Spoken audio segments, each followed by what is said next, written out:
Bom dia, tudo bem?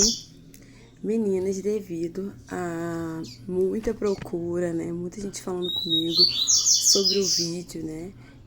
Da reserva de R$ 20, que fez muito sentido para muitas meninas. Hoje a gente vai falar um pouco sobre como se organizar, tá? Sobre a planilha, né? Sobre você ter uma base aí. Então você tem que fazer os seus custos fixos. Anota, pega um caderno, eu até peguei um caderninho aqui, ó, pra ajudar vocês um pouco. Custo fixo, você vai escrever lá, custo fixo. Aí você vai escrever o que é custo fixo. Vou fazer a minha tabela para vocês terem uma ideia. Custo fixo da minha casa, por exemplo. Aí você vai botar água, luz, são os custos fixos. Todo mês eles vão vir, você vai ter essa conta. Eu não pago aluguel, mas quem paga aluguel vai anotar. Aluguel, que é um custo fixo, tá bom? Quem paga a escola do filho vai anotar a escola do filho, porque é um custo fixo, ele vem todo mês, tá bom? Internet, se você tiver internet em casa, você vai anotar.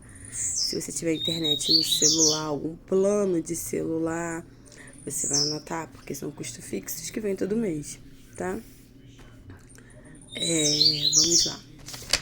Deixa eu dar uma olhada aqui na minha outra tabela para eu ter uma ideia aqui também. Por exemplo, eu compro eu acho que custo fixos do meu aqui da minha casa praticamente foi. Aí a gente vai botar aqui também os seus custos com comida. Custo com comida não dá para ser exatamente exato, né, gente? Cada casa tem um custo, mas você vai tentar mais ou menos calcular o mais próximo possível do seu custo. Por exemplo, aqui em casa, a gente tem em torno de custos de R$ 1.000 com comidas. Aqui eu tô fazendo a minha planilha, no caso só minha, né? Com merenda das crianças, da escola, essas coisas, fralda, que essas coisas sou eu que compro, creme de cabelo, produto de cabelo, essas coisas sou eu que compro, lenço umedecido. Então, isso aqui sou eu que compro. Então, o meu custo fixo é mais ou menos assim. Tem o custo fixo do meu esposo, né? Que ele compra mais comida do que eu. Eu que compro um Danone, entendeu? Eu compro essas coisas. Mas a partir da comida mesmo, arroz, feijão, essas coisas, é mais ele que compra do que eu. Carne, essas coisas ele que compra. Então vamos lá. Já foi a água, já foi a luz, o aluguel, a escola, a internet. Internet da minha casa, eu tenho internet do meu celular. Custo com comida. Aqui eu vou colocar também que eu tenho internet do celular da minha filha. Que sou eu que pago também. Tá bom? Aí vocês vão ver se vocês têm mais algum custo fixo, tá? O que é o custo fixo? É o custo que ele vai vir todo mês. Independente de você usar ou não, ele vai vir. Independente de férias ou não, você vai pagar aquele valor, tá bom?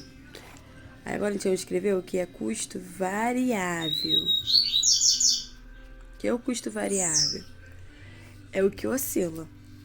Como, por exemplo, IPVA, você só paga no começo do ano, tá vendo? São custos, matrícula da escola, são custos invariáveis, tá? Variáveis, que não é fixo. Pode ter num mês, no outro mês não pode.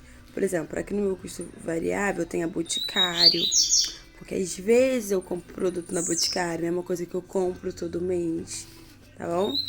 Eu sempre tenho, entre um mês e o outro, uma conta de algum lugar que eu comi fora. Tá bom? Passagem, por exemplo, mês passado eu não tive custo. Que no custo fixo eu também vou anotar passagem. Estava fazendo um curso e eu estava tendo custo com essa passagem toda semana, que eu estava fazendo 2 vezes na semana, tá? No variável, por exemplo, agora eu vou começar a autoescola e eu vou começar a faculdade. Vou subir aqui pra cima, que eu tinha esquecido da faculdade. Por que eu não anotei a faculdade ainda? Porque ela começa agora. Então ainda não estou ainda estou me adaptando, que agora eu vou ter esse custo fixo todo mês, tá? Mas já era até pra eu ter botado aqui, porque lá na variável do mês passado, ele já entrou por causa da matrícula. Então entrou como um custo variável que entrou naquele mês, referente a eu estar começando a faculdade, e veio o custo da faculdade. Aí eu quero falar até um pouco pra vocês sobre como foi aqui a minha coisa com a autoescola. A autoescola, eu tive uma ajuda, né? Meu pai, ele me ajudou com uma parte. E a outra parte, eu fui me organizando e juntando, tá?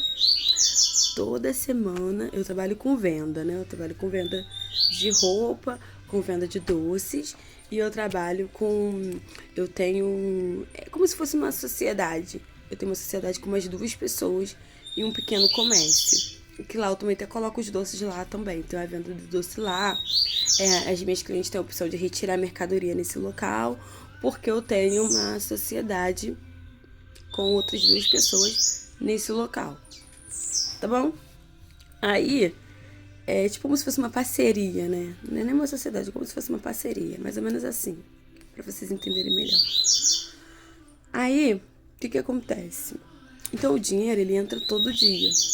Às vezes, na venda da mercearia, ela entra todo dia. Vamos botar assim, que na venda que no custo, mais ou menos, do que vende, das coisas que vende, que tem que dividir os lucros, essas coisas, vamos botar que entre mais ou menos R$80 todo dia de lucro. Vamos dizer assim, de lucro.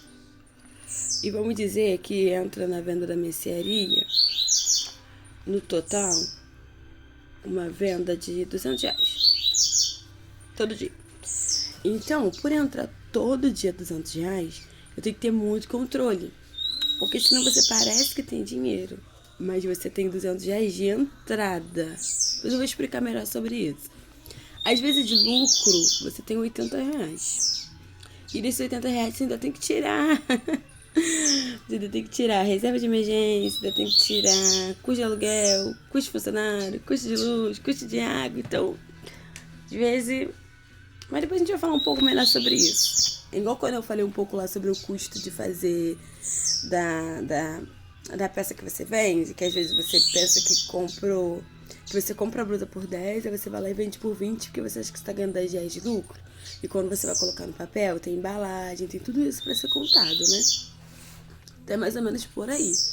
Cada vez mais a gente vai se aprofundando um pouco mais, tá? Aí vamos lá. Então, como entra dinheiro todo dia, o que eu tô tendo que...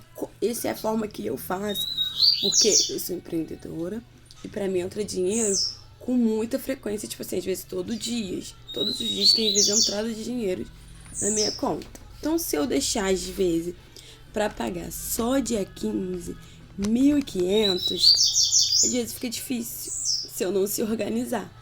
Aí o que eu faço? Eu pego as caixinhas, eu tenho caixinhas do Inter, eu tenho caixinha do Nubank também. Vocês podem ver aonde vocês mais se adequar, ou até mesmo onde vocês já têm, às vezes, já tem o Nubank, não precisa baixar o Inter, faz na caixinha do Inter. Eu tenho o Itaú, faz no porquinho do Itaú, então não precisa baixar uma nova conta. Só se a sua conta não tem, mas a sua conta já tem, você pode fazer na sua conta mesmo, pra você ir já se adaptando. Então, como que eu faço? Se dia 15 eu tenho um boleto de 1.500 para pagar, e hoje foi dia 1º, então vamos contar que aqui é 15 de julho, que é hoje, é a fatura que eu tenho que pagar de 1.500. Eu vou até chamar essa fatura de autoescola. Vamos dizer que ela é autoescola, tá? Dia 1º, eu tenho que começar aqui a se organizar. Do dia 1º em diante, eu já começo a separar 150 todos os dias. Mas a minha fatura às vezes entrou R$500 na minha conta. Eu separo 150. Porque tem dia que pode entrar mais. Porque quem trabalha com venda é uma coisa incerta. Você não sabe quando vai vender. Pode ser que hoje você venda R$1.000 e pode ser que amanhã você venda só R$200. Então é uma coisa muito incerta. 200, tem um dia, por exemplo, eu às vezes não é todo dia, por causa que eu tenho uma bebezinha, então às vezes ela dá um pouquinho de trabalho, então nem todo dia eu consigo ligar.